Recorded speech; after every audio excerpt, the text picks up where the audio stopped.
आमदे doctor सदाकत से हमारी गुफ्तगू का सिलसिला जारी है। अल्कोहलिज्म पे हम बात कर रहे हैं। तो डॉक्टर साहब आप बता रहे थे कि अब कैसे इसको फाइनली डील करना है स्ट्रक्चर्ड वे में।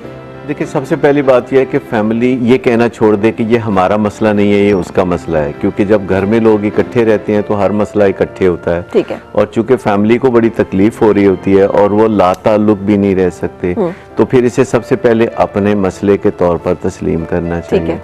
फिर उस मसले के जो असरात उनकी ज़ात पर हुए हैं, जो आदतें बदली हैं, जो सेहत की खराबियाँ या ज़हनी सेहत की खराबियाँ पैदा हुई हैं, उन पे काम करने के लिए तैयार हों। तो एक फैमिली इंटरवेंशन होती है, ठीक है, जो उन मरीज़ों के लिए है जो काफ़ी ज़्यादा शराब की बीमारी में आगे बढ़ चुके हैं, और एक प्रोसेस इंटरवेंशन होती है जो उन मरीज़ों के लिए है जो अभी फंक्शनल है, यानी अपने काम काज पे जाते हैं। ठीक है।